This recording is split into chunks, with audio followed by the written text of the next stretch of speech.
Time 10:30 ಆಗೈತಿ. ಇನ್ನೇನು ನಮ್ಮ ಪಾಳೆ ಬರಂಗಿಲ್ಲ. ಚಲೋ ಆತಪ್ಪ ಮರಯ್ಯ, ಹಸಿವುನು ಆಗೈತಿ. ಆರಾಮ್ ಹೋಗಿ ಸ್ನಾನ ಪೂಜೆ ಮಾಡ್ಕೊಂಡು ಮಲ್ಕಿದ್ರ ಆತು ಅಂತ ನಾವು ಮಾಡಿದ್ವಿ. ಇದು ಬಿಡುದಿಲ್ರಿ. ಇದೇನಂದ್ರ ಬಿಟ್ಟೇನೆಂದರೆ ಬಿಡದೆ ಮಾಯೆ ಅನ್ನೋ ಹಂಗ ಮಾಯಕ ಬಿಡುದಿಲ್ಲ ನಮ್ಮನ್ನು. ಈ ಮೈಕ್ ಬ್ಯಾಡ ಬ್ಯಾಡ ಬ್ಯಾಡ ಅಂತ ಹೇಳಿ ಬ್ಯಾಡ ಅಂದ್ರು ಕೊಡ್ತಾರ. ನೀವು ಬಿಡು ಬಿಡು ಅಂದ್ರು ನಾವು ಬಿಡುದು. ಹಂಗ ಐತಿದ ಮೈಕ್. ಲಘು ಮುಗಿಸೋದಿಲ್ಲ ನಾವು. ಒಬ್ಬ ಭಾಷಣ ಮಾಡಕತ್ತಿದ್ನಂತ. ಹಂಗ 1 ತಾಸು ಗಟ್ಲೆ ಮಾತಾಡ್ದ, 2 ತಾಸು ಗಟ್ಲೆ ಮಾತಾಡ್ದ, ಮುಗಿಲಿಲ್ಲ. ಒಬ್ಬ ಚಲೋದೊಂದು ಬಂದೂಕ್ ತಗೊಂಡ್ಬಂದ ಒಬ್ಬ ಹುಡುಗ ಆ ಕಡೆ ಈ ಕಡೆ ಅಡ್ಡಾಡಕತ್ತಿದ್ದ. ಭಾಷಣ ಮಾಡ ಒಂದೇ, ಯಾಕೆ ತಂದಿಯೋ ಅದನ್ನೇ ನೀವು ಮಾತಾಡಿ ಸುಮ್ಮ ಅಂದ. ಯಾಕೆ ಏನ್ ಮಾಡಾಕತ್ತಿ, ಯಾಕೆ ಬಂದೂಕ್ ತಗೊಂಡ್ ಬಂದಿ, ನೀವು ಮಾತಾಡ್ರಿ ಅಂದ ಕೂಡಲೇನ ಅವ ಹಂಗ ಅವನು ಭಯದಿಂದ ಮಾತಾಡಕತ್ತಿದ. ಬಾರೋ ತಮ್ಮ, ಯಾಕಾರ ಯಾರ್ದಾರ ಹುಡುಕಾಡಕತ್ತಿ ನೀನು, ಏನರ ಅಂದ ಕೂಡಲೇನ ಏನಿಲ್ಲ, ನೀವು ಮಾತಾಡೋದು ಮಾತಾಡ್ರಿ, ನಿಮ್ಮನ್ನ ಯಾರು ಕರ್ಕೊಂಬಂದು ಇಲ್ಲಿ ಹಚ್ಚಾರಲ್ಲ ಅವ್ರನ್ನ ಹುಡುಕಾಡಿ ಹೊಡಿತೀನಿ ಅಂದಂತ. ಹಂಗ ನಮ್ಮನ್ನ ಕರ್ಕೊಂಡು ಬಂದವ್ರನ್ನ ನೀವು ಹುಡುಕಾಡಂಗ ಆಗೋದು ಬೇಡ. 1-2 ಮಾತು ಹೇಳ್ತೇನೆ. ಇವತ್ತು ಬಹಳ ಸುಂದರವಾಗಿರತಕ್ಕಂಥ ವಿಷಯವನ್ನ ಎಲ್ಲರೂ ಚರ್ಚೆ ಮಾಡಿದರು.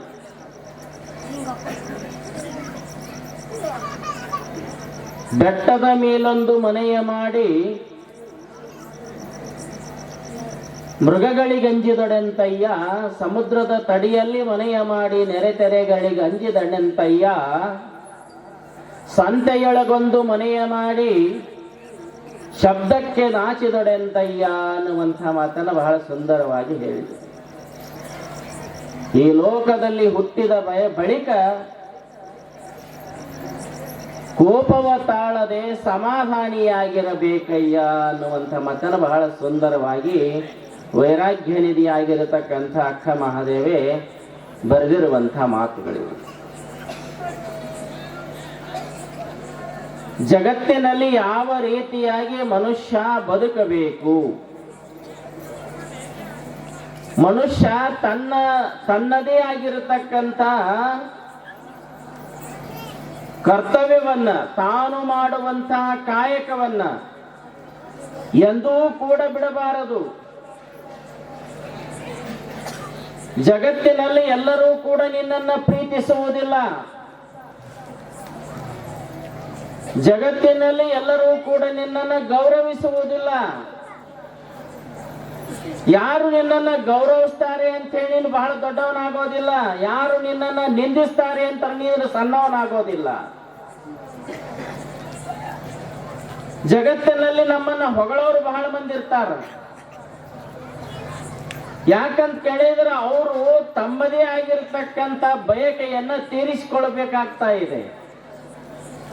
ಅದಕ್ಕೆ ನಾವು ಯಾರಾದರೂ ನಮ್ಮ ಬಗ್ಗೆ ಮಾತನಾಡಿದರು ಅಂತ ಕೇಳಿದ್ರೆ, ನಮ್ಮನ್ನು ಹೊಗಳಿದ್ರು ಅಂತಂದ್ರ, ನೀನು ಇಂದ್ರ ಚಂದ್ರ ಹಾಗೆ ಹೀಗೆ ಅಂತ ನಿನ್ನನ್ನು ಹೊಗಳಿದ್ರು ಅಂತಂದ್ರ ಮುಂದೆ ಏನೋ ಇಟ್ಟಾರ ಅಂತ ಅರ್ಥದ. ಅದಕ್ಕೆ ಬಸವಣ್ಣವ್ರು ಹೇಳಿದರು, ಹೊಗಳಿ ಹೊಗಳಿ ಎನ್ನ ಹೊನ್ನ ಶೂಲ ಕಿಕ್ಕಿರಿಸದಿರಯ್ಯ. ನನ್ನನ್ನು ಹೊಗಳಾಕತ್ಯಾರ ಅಂತಂದ್ರೆ ಇವ್ರು ಮುಂದೆ ಏನ ಮಾಡಾಕತ್ಯಾರ. ಹೊಗಳಿದ್ರೆ ನೀನು ದೊಡ್ಡ ಉಬ್ಬಿ ದೊಡ್ಡವನಾದಿ ಅಂತಂದ್ರ ಅದರಿಂದ ನಿನ್ನ ಭವಿತವ್ಯ ಕೆಟ್ಟು ಹೋಗ್ತದೆ. ಹೊಗಳಿ ಹೊಗಳಿ ಎನ್ನ ಹೊನ್ನ ಶೂಲ ಕಿಕ್ಕದಿರಯ್ಯ. ಹೊಗಳಿ ಹೊಗಳಿ ಚಿನ್ನದ ಶೂಲ ಅಥವಾ ಸಾವು, ಅದಕ್ಕೇನಂತಾರ ಆಯುಧ. ಶೂಲ ಅಂದ್ರೆ ನಾವು ಇದು ಅಂತೇವಲ್ಲ, ಏನದು ಹೆಂಗಿಂಗೆ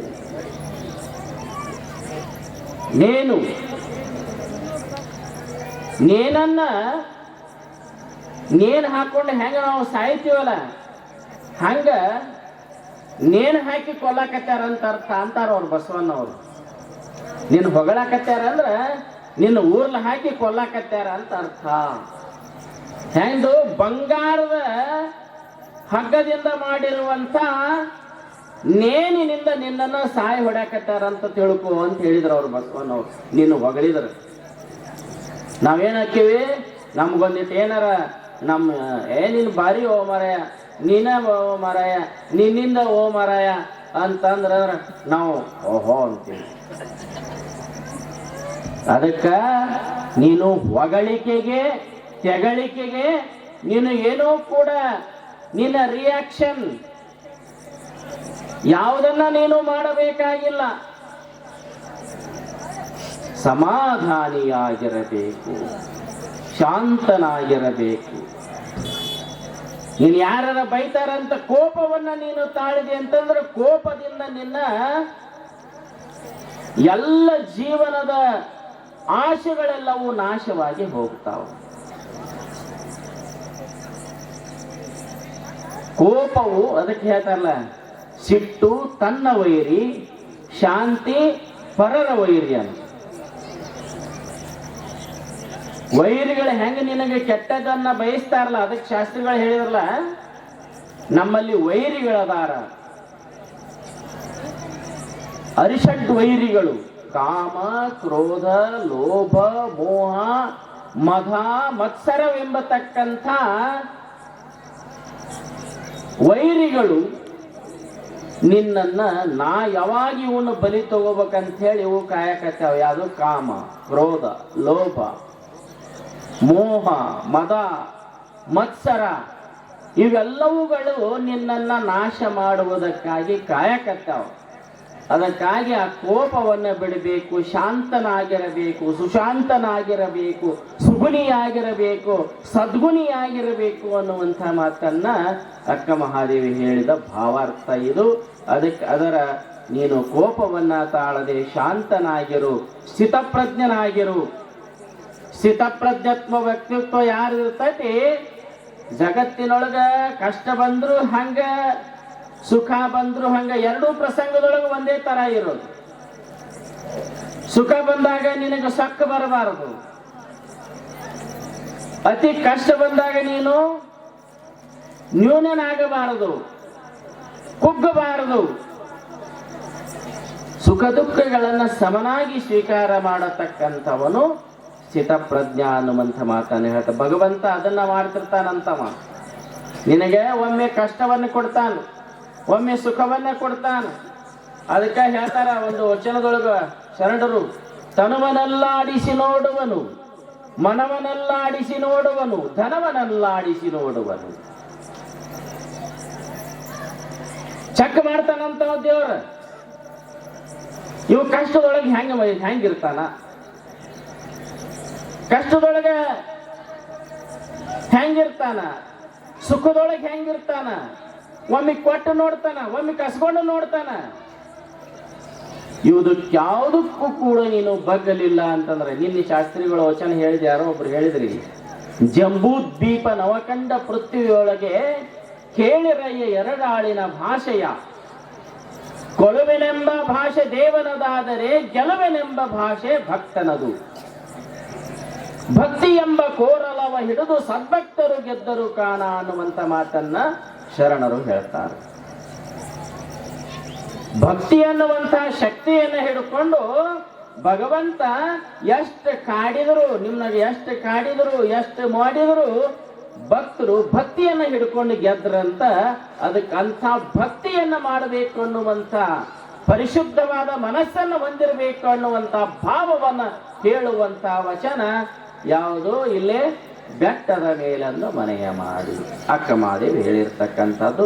ಆ ಭಾವಾರ್ಥವನ್ನು ನಾವೆಲ್ಲರೂ ಅರ್ಥ ಮಾಡ್ಕೊಳ್ಬೇಕು ಅನ್ನುವಂಥ ಮಾತನ್ನ ಈ ಸಂದರ್ಭದಲ್ಲಿ ಹೇಳಿ, ಇವತ್ತು ವಿಶೇಷವಾಗಿ ನಮಗೆ ಬಹಳ ಅತ್ಯಂತ ಪ್ರೀತಿ ಹೇಳಿದ್ನಲ್ಲ, ಭಾವನೆಗೆ ಇವತ್ತು ಈ ವಚನಕ್ಕೆ ನಿಜವಾದ ಅರ್ಥ ಯಾರು ಅಂದ್ರೆ ನಮ್ಮ ಶ್ರೀಶೈಲ ಶಾಸ್ತ್ರಿಗಳು. ಮೌನಿಯಾಗಿರ್ತಕ್ಕ ಭಾವನೆ, ಮನುಷ್ಯನಲ್ಲಿ ಹೃದಯವಂತಿಕೆ ಇರಬೇಕು, ಧೀಮಂತಿಕೆ ಇರಬೇಕು. ಶ್ರೀಮಂತಿಕೆ ಇರ್ಲಿಕ್ಕಂದ್ರೆ ನಡಿತೈತಿ,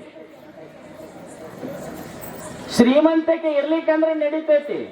ಅದಕ್ಕೆ ನಿನ್ನ ಹೇಳಿದ್ನಲ್ಲ, ನೀನು ಗಳಿಸಿರುವಂತ ಸಂಪತ್ತಿನಿಂದ, ಆಸ್ತಿಯಿಂದ, ಅಧಿಕಾರದಿಂದ ಯಾವುದರಲ್ಲಿ ನೀನು ದೊಡ್ಡವನಾಗೋದಿಲ್ಲ, ನಿನ್ನ ಸದ್ಗುಣಗಳಿಂದ ನೀನು ದೊಡ್ಡವನಾಗ್ತೀಯ ಜಗತ್ತಿನಲ್ಲಿ.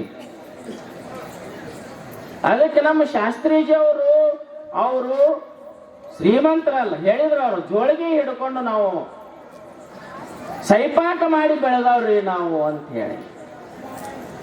ಅಂಥ ಜಂಗಮ ಕಾಯಕವನ್ನ ಮಾಡಿರುವಂತ ವ್ಯಕ್ತಿ ಇವತ್ತು ಇಂಥ ಒಂದು ದೊಡ್ಡ ವೇದಿಕೆಯಲ್ಲಿ ನಿಮ್ಮೆಲ್ಲರ ಹೃದಯ ಶ್ರೀಮಂತಿಕೆಯಿಂದ ಗೌರವವನ್ನು ಸ್ವೀಕಾರ ಮಾಡಬೇಕಾಗಿತ್ತು. ಅಂದ್ರೆ 75 ವರ್ಷಗಳ ತಪಸ್ಸೈತೆ ಅದರೊಳಗ. 75 ವರ್ಷಗಳ ಅವಿರತವಾಗಿರತಕ್ಕಂಥ ಕಾಯಕ ತಪಸ್ಸು ಅವರೊಳಗೆ ಐತಿ ಅಂತ ಹೇಳಿ ಈ ಮಟ್ಟಕ್ಕೆ ಅವರನ್ನು ತಂದಿ ನಿಲ್ಲಿಸೈತಿ. ಅದಕ್ಕೆ ಮನುಷ್ಯನಿಗೆ ಹೃದಯವಂತಿಕೆ ಇರಬೇಕು, ಹೃದಯ ಶ್ರೀಮಂತಿಕೆ ಇರಬೇಕು, ಎಲ್ಲರನ್ನ ಅಪ್ಪಿಕೊಳ್ಳುವಂತ ಭಾವನೆ ಇರಬೇಕು, ಎಲ್ಲರನ್ನ ಗೌರವಿಸುವಂತ ಭಾವನೆ ಇರಬೇಕು. ಅಂತ ವ್ಯಕ್ತಿ ಜಗತ್ತಿನಲ್ಲಿ ದೊಡ್ಡವನಾಗ್ತಾನೆ. ಧೀಮಂತಿಕೆ ಇರಬೇಕು. ಧೀಮಂತಿಕೆ ಅಂದ್ರೆ ದರ್ಪ ಅಲ್ಲ. ಯಾವ ಧೀಮಂತಿಕೆ ಅಂದ್ರೆ ಜ್ಞಾನವೆಂಬತಕ್ಕಂಥ, ಜ್ಞಾನ ಶಕ್ತಿ ಎಂಬತಕ್ಕಂಥ ಧೀಮಂತಿಕೆ. ಮನುಷ್ಯನಿಗೆ ಹೃದಯವಂತಿಕೆ ಮತ್ತು ಧೀಮಂತಿಕೆ ಅನ್ನುವಂಥದ್ದು ಇರಬೇಕು. ಯಾವ ರೀತಿಯಾಗಿ ನಾವು ಒಂದು ಕಾರ್ಯವನ್ನ, ನಾವು ಒಂದು ಬಟ್ಟೆಯನ್ನ ಹೊಲೆಯಬೇಕಾಗಿತ್ತು ಅಂತಂದ್ರೆ ಕೇವಲ ಸೂಜಿ ಇದ್ರೆ ಸಾಲದು. ಸೂಜಿ ಇದ್ರೆ ಹೊಲೆಯಕ್ಕೆ ಬರುವುದಿಲ್ಲ. ಸೂಜಿಯ ಹಿಂದ ದಾರ ಇರಬೇಕು. ಆ ದಾರವನ್ನ ಪೋಣಿಸಿ ನಾವು ಬಟ್ಟೆಯನ್ನ ಹೊಲೆಯಾಕ ಚಾಲು ಮಾಡಿದ್ವಿ ಅಂದ್ರ ನಾವು ಹೊಲೆಯುವಂತ ಬಟ್ಟೆ ಒಂದು ಅಂಗಿ ಆಗ್ತದೆ, ಒಂದು ವಸ್ತು ಆಗ್ತದೆ. ಹಂಗ ನಮ್ಮ ಶ್ರೀಶೈಲ ಶಾಸ್ತ್ರೀಜಿಯವರು ಅವರ ಹೃದಯವಂತಿಕೆಯಿಂದ, ಧೀಮಂತಿಕೆಯಿಂದ ಅವರು ಒಬ್ಬ ಒಳ್ಳೆಯ ವ್ಯಕ್ತಿಯಾಗಿದ್ದಾರೆ, ಒಂದು ಒಳ್ಳೆಯ ಶಕ್ತಿಯಾಗಿದ್ದಾರೆ. ಅವ್ರು ಕಲಿತದ್ದು ಕೇವಲ 7ನೇತೆ. ಯಾಕ್ರಿ ಶಾಸ್ತ್ರಿ 7ನೇತೆ ಕಲಿತಿರುವಂತ ವ್ಯಕ್ತಿ ಇವತ್ತು ಕನಿಷ್ಠ ಒಂದು 10 ಗ್ರಂಥಗಳನ್ನ ಎಷ್ಟು ಬರ್ತದೆ, ಇವತ್ತು 8-10 ಗ್ರಂಥಗಳ ರಚನೆಯನ್ನ ಮಾಡ್ಯಾರ. ಹಳಗನ್ನಡದೊಳಗ ಛಂದಸ್ಸಿನೊಳಗ ಪುರಾಣ ಬರೆದಾರ. 7ನೇತೆ ಕಲ್ತಾವ. ಇವತ್ತು BA ಮಾಡಿದವ ಚಲೋತಾಗ ಪೇಪರ್ ಓದಾಕ್ ಬರ್ತೀರ. BA ಮಾಡಿದವ್ರು ಚಲೋತಾಗ ಪೇಪರ್ ಓದ. ನಮ್ಮ ಶಾಲ್ಯಾಗ ಈಗ 8ಕ್ಕೆ ಅಡ್ಮಿಷನ್ ತಗೋತಿರ್ತಾರ ನಮ್ಮ ಹೆಡ್ ಮಾಸ್ಟರ್ಗಳು.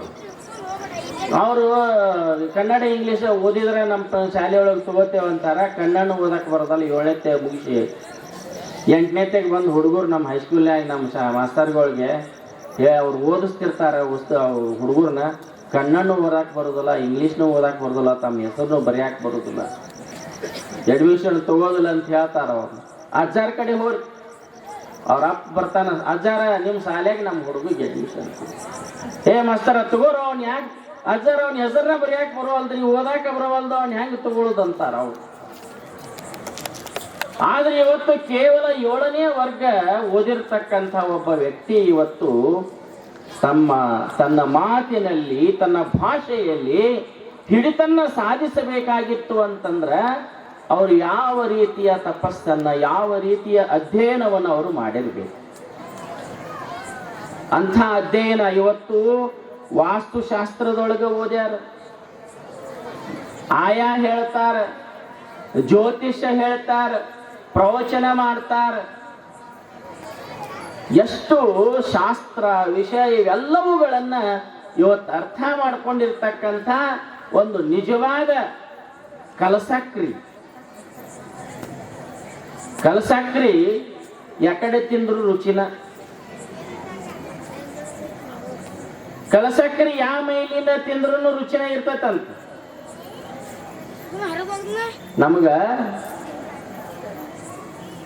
ಸುಖಗಳು ಅಂತ ಬರ್ತಾವಂತ. ಈ ಸುಖದೊಳಗ ಒಳಸುಖ, ಹೊರಸುಖ, ಪರಿಪೂರ್ಣ ಸುಖ ಅಂತ, ನಡುಸುಖ, ಪರಿಪೂರ್ಣ ಸುಖವನ್ನ ಕೊಡುವಂತ ವಸ್ತುಗಳದಾವ. ಒಳಸುಖ ಕೊಡುವಂತ ಪದಾರ್ಥ ಯಾವುದು ಅಂತ ಕೇಳಿದ್ರೆ ಬಾಳೆಹಣ್ಣು. ಬಾಳೆಹಣ್ಣು ಏನ್ ಮಾಡ್ತೀರಿ? ಸಿಪ್ಪಿ ಸುಲಿತೀರಿ, ಸುಪ್ಪಿ ಸುಲಿತೀರಿ, ಒಳಗಿನ ಬಾಳೆಹಣ್ಣು ತಿಂತೀರಿ. ಇದು ಒಳಸುಖ. ಇನ್ನು ಹೊರಸುಖ ಯಾವುದು ಅಂತ ಕೇಳಿದ್ರೆ ಉತ್ತತ್ತಿ. ಉತ್ತತ್ತಿ ಒಳಗಿಂದ ಬೀಜ ತೆಗಿತೀರಿ, ಮ್ಯಾಲಿಂದ ತಿಂತೀರಿ, ಅದು ಹೊರಸುಖ. ಪರಿಪೂರ್ಣ ಸುಖವನ್ನ ಕೊಡುವಂತಹದ್ದು, ಪರಿಪೂರ್ಣ ಸುಖವನ್ನ ಕೊಡತಕ್ಕಂಥದ್ದು ಯಾವುದಂತ ಕೇಳಿದ್ರೆ ನಡು ಸುಖ ಒಂದೈತೆ. ಅದ್ರೊಳಗೆ ಯಾವುದು? ಮಾವಿನ ಹಣ್ಣು. ಮ್ಯಾಲಿ ಸಿಪ್ಪಿನೂ ತಿನ್ನಂಗಿಲ್ಲ, ಒಳಗಿನ ಬೀಜನೂ ತಿನ್ನಂಗಿಲ್ಲ, ನಡುವಿಂದ ತಿಂತೀರಿ. ನಡು ಸುಖ, ಮಧ್ಯದ ಸುಖ. ಪರಿಪೂರ್ಣ ಸುಖ ಕಲಸಕ್ರಿ. ಯಾಕಾಡಿ ಒಳಗನೂ ತಿನ್ರಿ, ಹೊರಗನೂ ತಿನ್ರಿ, ಮ್ಯಾಲಿನೂ ತಿನ್ರಿ, ಕೆಳಗನೂ ತಿನ್ರಿ, ಪರಿಪೂರ್ಣ ಸುಖವನ್ನ ಕೊಡತಕ್ಕಂಥದ್ದು ಕಲಸಕ್ರಿ. ಅಂತ ಕಲ್ಲು ಸಕ್ಕರೆಯ ಪರಿಪೂರ್ಣ ಸುಖವನ್ನ ಕೊಡತಕ್ಕಂಥವ್ರು ನಮ್ಮ ಶ್ರೀಶೈಲ ಶಾಸ್ತ್ರೀಜಿಯವರು ಅನ್ನುವಂಥ ಮಾತನ್ನ ಈ ಸಂದರ್ಭದಲ್ಲಿ ಹೇಳಿ, ಇವಾಗ 75 ವರ್ಷ ರೀ. 75 ವರ್ಷ, 25 ವರ್ಷ ಅನ್ನೋದ್ರೊಳಗನ ಹಲಿಗೆ ಹೊಡೆದವ್ರು ಎಷ್ಟೋ ಮಂದಿ ಅದಾರ. ನಾವು ಯಾರ್ಯಾರ ಮನೆಗೆ ಹೋಗಿರ್ತೀವಿ, ಎಲ್ಲಾರ ಮನೆಯಾಗ ಸಣ್ಣ ಸಣ್ಣ ಹುಡುಗರು ಫೋಟೋನ ಹಾಕಿರ್ತಾರೆ.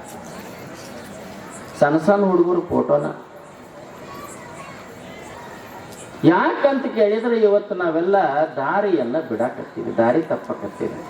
ಏನೋ ಯಾವುದೇ ದುರ್ವ್ಯಸನವನ್ನ ಮಾಡಿರ್ತೀರಿ, ದುಶ್ಚಟಗಳನ್ನ ಮಾಡಿರ್ತಾರ, ಯಾವುದೇ ಅಲ್ಲದ ಕಾರ್ಯಗಳನ್ನ ಮಾಡಿರ್ತಾರ, ಎಲ್ಲಿಯೋ ಹೋಗಿ ಸತ್ತು ಹೋಗಿರ್ತಾರ, ಏನೋ ಕೆಲಸಗಳನ್ನ ಮಾಡಿ ಇವತ್ತೇನಿಲ್ಲ 50 ವರ್ಷದ ಒಳಗ ಹೋಗೋರು ಬಹಳ ಮಂದಿ ಅದೇವಿ. ಅಂತ ಪ್ರಸಂಗದೊಳಗೆ ನಮ್ಮ ಶಾಸ್ತ್ರೀಜಿಯವರು 75 ವರ್ಷಗಳ ತುಂಬು ಜೀವನವನ್ನ ಬದುಕಿರತಕ್ಕಂಥ ಹಿರಿಯ ಜೀವ. ಅದು ನಮ್ಮ ತಾಯಿ ಬೋರಂ ತಾಯಿ. ಶಾಸ್ತ್ರಿಗಳು ನಿಮ್ಮ ಮದುವೆ ಆಗಿ ಎಷ್ಟು ವರ್ಷ ಆತ್ರಿ ಅಂತ ಕೇಳಿದ್ವಿ. 64 ಐತ್ ನೋಡ್ರಿ ಅಂದ್ರ ಅವ್ರು. ಅಂದೆ ನಾನು 60 ವರ್ಷ ಆತಲ್ರಿ ಶಾಸ್ತ್ರಿಗಳಿಗೆ ನಿಮ್ಮ ಲಗ್ನ ಆಗಿ. ಅಲ್ಲಿ ಮದುವೆ ವಾರ್ಷಿಕೋತ್ಸವ ಷಷ್ಠಾಬ್ದಿನೂ ಕೂಡ ಇವತ್ತು ಆತವ್ರದು. ಹಂಗಾರೆ ಮತ್ತೆ ನಿಮ್ಗೆ ಎಷ್ಟು ಇರ್ಬೇಕ್ರಿ ಶಾಸ್ತ್ರಿಗಳ? ನಮ್ಗೊಂದ 14-15 ಇರ್ಬೇಕ್ರಿ. ಅಮ್ಮಗೆ ಏಟು ಒಂದು 7-8 ವರ್ಷ ಇರ್ಬೇಕ್ರಿ ಯಾಕೆ ಅಂತ. ಹಿಂದಿನ ಕಾಲದೊಳಗೆ ಬಾಲ್ಯ ವಿವಾಹ ಮಾಡೋದಂದ್ರೆ ದೊಡ್ಡ ಅಪರಾಧ ಐತಿ. ಈಗ ಅವಾಗ ನಮ್ಮ ಶಾಸ್ತ್ರೀಜಿಯವರು ಸಣ್ಣ ವಯಸ್ಸಿನಲ್ಲಿ ಮದುವೆಯಾಗಿ 60 ವರ್ಷಗಳ ವೈವಾಹಿಕ ಜೀವನವನ್ನ ಮಾಡಿ ನೋಡ್ರಿ.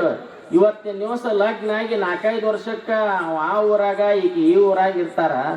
ಇವತ್ತು 60 ವರ್ಷಗಳ ಕಾಡ ಗಂಡ ಹೆಂಡತಿ ಇಬ್ರು ದಾಂಪತ್ಯ ಜೀವನವನ್ನ ಮಾಡಿರ್ತಕ್ಕಂಥ ಬದುಕು ಏನೈತಲ್ಲ, ಇದು ನಿಜವಾದ ಒಂದು ಸಾರ್ಥಕ ಬದುಕು, ಗೃಹಸ್ಥ ಜೀವನ ಅನ್ನುವಂಥದ್ದು. ಅದಕ್ಕೆ ಹೇಳ್ಯಾರ ಧನ್ಯೋ ಗೃಹಸ್ಥಾಶ್ರಮ ಅಂತೇಳಿ. ಧನ್ಯೋ ಗೃಹಸ್ಥಾಶ್ರಮ, ಗೃಹಸ್ಥಾಶ್ರಮ ಶ್ರೇಷ್ಠವಾಗಿರತಕ್ಕಂಥದ್ದು ಅಂತ. ಗೃಹಸ್ಥ ಜೀವನ ಅನ್ನುವಂಥದ್ದು ಶ್ರೇಷ್ಠವಾಗಿರತಕ್ಕಂಥದ್ದು. ಸತಿಪತಿಗಳೊಂದಾದ ಭಕ್ತಿ ಹಿತವಪ್ಪುದು ಶಿವಂಗೆ. ಒಮ್ಮೆ ಗುರು ಹಿರಿಯರ ಸಾಕ್ಷಿಯಾಗಿ, ದೈವದ ಸಾಕ್ಷಿಯಾಗಿ, ಪಂಚಪೀಠಗಳ ಸಾಕ್ಷಿಯಾಗಿ ಗಂಡ ಹೆಂಡತಿ ಆದರು ಅಂತಂದ್ರ ಅವರ ಬದುಕು ಒಂದು ವೃತವಾಗಿರ್ತದೆ. ಅದಕ್ಕೆ ಪತಿವೃತ ಧರ್ಮ ಅಂತ ಕರೀತಾರೆ. ಅದಕ್ಕೆ ಪತಿವೃತ ಧರ್ಮ. ಹೆಂಡತಿ ಆಗಿರ್ತಕ್ಕಂಥವಳು ಒಂದು ವೃತವನ್ನಾಗಿ ಆಚರಣೆ ಮಾಡ್ತಾಳಂತ ಗೃಹಸ್ಥ ಜೀವನವನ್ನ. ಅಂಥ ಪಾತಿವೃತ್ಯದ ಜೀವನವನ್ನ ಆಚರಿಸುವಂತಹದ್ದು. ಅದಕ್ಕೆ ಹೆಂಡತಿ ಗಂಡ ಇಬ್ರು ಪ್ರತಿಜ್ಞೆ ಮಾಡ್ತಾರೆ, ಧರ್ಮೇಚ ಅರ್ಥೇಚ ಕಾಮೇಚ ನಾತಿಚರಾಮಿ. ಧರ್ಮದಲ್ಲಿ, ಅರ್ಥದಲ್ಲಿ, ಕಾಮದಲ್ಲಿ ನಿನ್ನನ್ನ ನಾನು ಎಂದೂ ಕೂಡ ಬಿಟ್ಟು ನಡೆಯೋದಿಲ್ಲ ಅಂತ ಕೈ ಕೈ ಹಿಡಿದು ಪ್ರತಿಜ್ಞೆಯನ್ನ ಮಾಡಿರ್ತಕ್ಕಂಥವ್ರು ಹೆಂಡತಿ ಹೇಳ್ತಾಳಂತ, ಇದೇ ಒಂದೇ ಜನ್ಮದಲ್ಲ, 7 ಜನ್ಮದಲ್ಲಿಯೂ ಕೂಡ ನೀನೇ ನನ್ನ ಗಂಡನಾಗಬೇಕು ಅನ್ನುವಂತ ಭಾವವನ್ನ ಹೊಂದಿರತಕ್ಕಂತ ಏಕೈಕ ನಾಡು ದೇಶ ಯಾವುದು ಅಂತ ಕೇಳಿದರೆ ಭಾರತ ದೇಶ. ಬೇರೆ ದೇಶದೊಳಗೆ ಗಂಡ ಹೆಂಡತಿಗೆ ಇಷ್ಟು ಕಿಮ್ಮತ್ತಿಲ್ಲ. ಅಲ್ಲಿ ಲಗ್ನ ಆಗುವುದಂದ್ರೆ ಅಲ್ಲಿ ಒಪ್ಪಂದದ ಮದುವೆಗಳು, ಒಪ್ಪಂದದ ಮೇಲೆ 10 ವರ್ಷ ನಾನು ನೀನು ಕೂಡಿರ್ತೇವೆ. 10 ವರ್ಷ ಆದ್ಮೇಲೆ ಮುಗಿತು, ಅವರು ಬೇರೆನ ನೋಡಿದ. ಇವ ಒಂದ್ ಮಾತು ಹೇಳಿದ್ರೆ ಮುಗಿದೋತ, ನೀ ಬೇರೆ ಅವ್ರು ಬೇರೆ ಅಂತಾವು ಅದಾವ. ಅಂಥ ವ್ಯವಸ್ಥೆಯೊಳಗ ಇವತ್ತು 7 ಜನ್ಮದಲ್ಲಿಯೂ ಕೂಡ ನಾವಿಬ್ರು ಗಂಡ ಹೆಂಡತಿ ಆಗೋಣ ಅನ್ನುವಂಥ ಭಾವನೆ ಮಾತು ಬರಬೇಕಾಗಿತ್ತಂದ್ರೆ ಅವರು ಯಾವ ರೀತಿ ಜೀವನ ಮಾಡಿರ್ತಾರೆ ನೋಡ್ರಿ. ಅದಕ್ಕಂಥ ದಾಂಪತ್ಯದ ಜೀವನವನ್ನ ಮಾಡಿರ್ತಕ್ಕಂಥ ನಮ್ಮ ಶ್ರೀಶೈಲ ಶಾಸ್ತ್ರಿಗಳವರು ದಂಪತಿಗಳವರು ಇವತ್ತು 75ನೇ ವರ್ಷದ ವಜ್ರ ಮಹೋತ್ಸವವನ್ನ ಇವತ್ತು ಈ ವೇದಿಕೆಯ ಮೇಲೆ ಆಚರಣೆ ಮಾಡಿಕೊಂಡ್ರು. ವಿವಾಹ ಮಹೋತ್ಸವದ ಷಷ್ಠಬ್ದಿ ಸಮಾರಂಭವನ್ನು ಕೂಡ ಮಾಡಿಕೊಂಡ್ರು. ಅದಕ್ಕೆ ಈ ದಂಪತಿಗಳು ಶತಾಯುಷಿಗಳಾಗಬೇಕು ಅನ್ನುವಂತಹ ಭಾವನೆಗಳನ್ನು ಈ ಸಂದರ್ಭದಲ್ಲಿ ವ್ಯಕ್ತಪಡಿಸಿ, ಇದೇ ವೇದಿಕೆಯೊಳಗೆ ಶತಾಯುಷಿಗಳಾಗಿ ಸನ್ಮಾನ ಆಗಲಿ, ನಾವು ನೀವು ಎಲ್ಲರೂ ಈ ಸಮಾರಂಭವನ್ನ ನೋಡುವಂಗಾಗಲಿ ಅಂತೇಳಿ ಈ ಸಂದರ್ಭದಲ್ಲಿ ಹಾರೈಸಿ, ಯಾಕಂದ್ರೆ ಅವ್ರು ಬದುಕಿದ್ರಂದ್ರೆ ನಾವು ಬದುಕ್ತೀವಿ ಅನ್ನುವಂಗಾಗುತ್ತೆ. ಅಂಥ ಜೀವನವನ್ನ ನಮ್ಮ ಶಾಸ್ತ್ರೀಜಿಯವರು ಮಾಡಲಿ ಅನ್ನುವಂಥ ಮಾತನ್ನ ಹೇಳಿ, ಇಂಥ ಒಂದು ಒಳ್ಳೆಯ ಕಾರ್ಯವನ್ನ ನಮ್ಮ ಹೆರ್ಕಲ್ ಭಕ್ತರು ಹೆಂಗೆ ಕಲ್ಪಿಸಿದ್ರು, ಹೆಂಗೆ ಏನು ಮಾಡಿದ್ರು ನನಗೆ ತಿಳಿಯವಲ್ದು. ಅಜಾರ ನಾಳೆಗೆ ನಮ್ಮ ನಿಂಗಾನ ನೀನು ಫೋನ್ ಅಜಾರ ಒಂದು ಫೋಟೋ ಬಿಡ್ರಿ ನಿಮ್ದು ಅಂತಂದ. ಬೆತ್ತ ಹಿಡಿದು ಫೋಟೋ ಎದಕ್ಕೋ ಅಂತಂದೆ. ಇಲ್ಲ ಒಂದು ಬಡ್ರಿ ಲಘು ಐತೆ ಅಂತಂದು ಅಲ್ಲಿ ಇದ್ರಾಗ ಪ್ರಶ್ನೆಯಾಗ ಹೋಗಿ ಕೂತ ಮಾಡಿ ತೊಗೊಂಬಂದು ಆಮೇಲೆ ಸಂಜೆ ಮುಂದೆ ಹೆಂಗ್ರಿ 75ನೇ ವರ್ಷದ ಐತ್ರಿ. ಅಲ್ಲೋ ಮರ ನಿನ್ನೆ ಹೇಳ್ಬೇಕಿಲ್ಲ, ಇದನ್ನು ಚಂದಾಗ ಬರೋದು ಎಲ್ಲ ಮಾಡ್ತಿದ್ವಿ ಅಂತ ಅಂದ್ಕೊಳ್ಳೆ. ಎಲ್ರಿ ನಮ್ಮ ಮುಗ್ಧ ವ್ಯಕ್ತಿರಿ, ನಾವು ಹೆಂಗೆ ಆತ ಒಟ್ಟು ಅವ್ರಿಗೆ ಸಲ್ಲಿಸೋಣ ಅಂತೇಳಿ ಇಂಥ ಒಳ್ಳೆಯ ಭಾವನೆಗಳು, ಒಳ್ಳೆಯ ಮನಸ್ಸು ಬರಬೇಕಾಗಿತ್ತು ಅಂತಂದ್ರೆ ಅದೂ ಕೂಡ ದೊಡ್ಡ ವ್ಯಕ್ತಿತ್ವ ಇರಬೇಕು. ಹೆರಕಲ ಗ್ರಾಮದ ಭಕ್ತರ ಒಂದು ವ್ಯಕ್ತಿತ್ವ ಎಂಥದ್ದು ಅಂತ ಕೇಳಿದ್ರೆ ಎಲ್ಲರನ್ನೂ ಕೂಡ ವಿಶಾಲ ಭಾವದಿಂದ ಸ್ವೀಕಾರ ಮಾಡುವಂತ ಏಕೈಕ ಊರು ಯಾವುದಾದ್ರೂ ಇದ್ರೆ ಈ ಭಾಗದೊಳಗೆ ಅದು ಹೆರಕಲ್ಲ ಅಂಬತಕ್ಕಂಥ ಮಾತನ್ನ ಈ ಸಂದರ್ಭದಲ್ಲಿ ತಿಳಿಸಿ, ಇವತ್ತು ಇಂಥ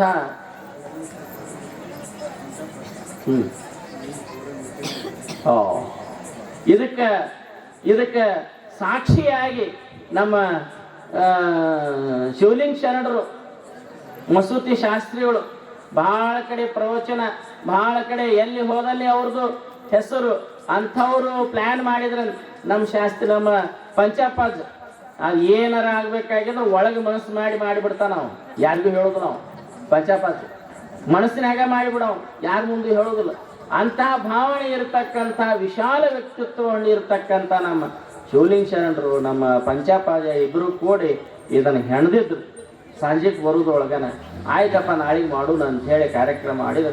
ನಿಜವಾಗಿ ನಿಮ್ಮೆಲ್ಲರ ಸ್ಪಂದನೆ ಬಹಳ ದೊಡ್ಡದು ಅನ್ನುವಂಥ ಮಾತನ್ನ ಈ ಸಂದರ್ಭದಲ್ಲಿ ಹೇಳಿ ಎಟ್ಟಂತೂ ಆತು. ಇನ್ನು ನಾಳೆಗೆ ಏನೈತ್ರಿ, ಜಾತ್ರೆಯೊಳಗ ರಥೋತ್ಸವ ಮತ್ತು ಬೆಳಗಿನ ಜಾವದೊಳಗೆ ಧರ್ಮ ಕಾರ್ಯಕ್ರಮ, ಇವೆಲ್ಲವೂ ನಾಳಿನ ದಿವಸ ಹೆಚ್ಚಿನ ಕಾರ್ಯಕ್ರಮಗಳನ್ನು ಮಾಡೋದೈತಿ. ನೀವೆಲ್ಲರೂ ನಿಂತ್ಕೊಂಡು ಸೇವೆ ಮಾಡಬೇಕು, ಪ್ರಸಾದ ಸೇವೆ ಮಾಡಬೇಕು, ಮತ್ತಲ್ಲಿ ತೇರು ಎಳೆಯುವಂಥ ವ್ಯವಸ್ಥೆ ಮಾಡಬೇಕು. ತೇರು ಎಳೆಯುವ ಸಂದರ್ಭದಲ್ಲಿ ಪ್ರತಿ ತಾಯಂದಿರು ತೇರಿನ ಒಂದು ಉತ್ಸವಕ್ಕಾಗಿ ಆರತಿಯನ್ನು ತೆಗೆದುಕೊಂಡು ಬರುವಂಥದ್ದು. ಪ್ರತಿ ಮನೆಗೂ ಒಂದೊಂದು ಆರತಿಯನ್ನು ತೆಗೆದುಕೊಂಡು ರಥೋತ್ಸವದೊಳಗೆ ಭಾಗವಹಿಸಬೇಕು. ವಾದ್ಯ ವೈಭವದವರು ಬರಬೇಕು. ಎಲ್ಲ ಭಕ್ತಾದಿಗಳು ಬಹಳ ದೂರದಿಂದ ಬರ್ತಾರ. ಯಾಕಂದ್ರೆ ಹೆರಕಲ್ ಮಲ್ಲಯ್ಯನ ಭಕ್ತರು ದೂರದ ಭಕ್ತರು ಅದಾರ, ಬಹಳಷ್ಟು ಜನ ಅದಾರ. ಪ್ರತಿ ಊರೊಳಗೆ ಹೋದ್ರು ಒಂದು 10-20 ಮನೆತನ ಅದಾವ. ಎಲ್ಲ ಊರೊಳಗೂ ಅದ ಮಲ್ಲಯ್ಯನ ಭಕ್ತರು. ಅದಕ್ಕೆ ನಾಳಿನ ದಿವಸ ಹೆಚ್ಚಿನ ಸಂಖ್ಯೆಯೊಳಗೆ ಬರೋರದಾರ. ಆ ಕಾರ್ಯಕ್ರಮ ಕೂಡ ಯಶಸ್ವಿಯಾಗಲಿ. ಮತ್ತು ನಮ್ಮ ಮುತ್ತಿಗೆ ಗಿರಿಸಾಗರದ ಮುತ್ತಿಗೆ ಬಂಧುಗಳು ಒಂದು ಮಲ್ಲಿಕಾರ್ಜುನ ದೇವರ ಒಂದು ದಿನದರ್ಶಿಕೆ ಒಂದು ಕ್ಯಾಲೆಂಡರನ್ನು ಕೂಡ ಪ್ರಿಂಟ್ ಮಾಡಿದ್ದಾರೆ. ಅದರ ಬಿಡುಗಡೆ ಕಾರ್ಯಕ್ರಮವೂ ಕೂಡ ನಾಳೆಗೆ ಆಗ್ತದ. ಅಂಥ ಎಲ್ಲ ಕಾರ್ಯಕ್ರಮಗಳಲ್ಲಿ ಬಂದು ನೀವು ತನುಮನ ಧನಗಳಿಂದ ಸೇವೆಯನ್ನು ಸಲ್ಲಿಸಿ ಆ ಮಲ್ಲಯ್ಯನ ಕೃಪೆಗೆ ಪಾತ್ರರಾಗಬೇಕು ಅನ್ನುವಂಥ ಮಾತನ್ನು ಈ ಸಂದರ್ಭದಲ್ಲಿ ಹೇಳಿ ಎರಡು ಮಾತು ಹೇಳಿ ವಿರಾಮ ಕೊಡ್ತೀವಿ. ಧನ್ಯವಾದ.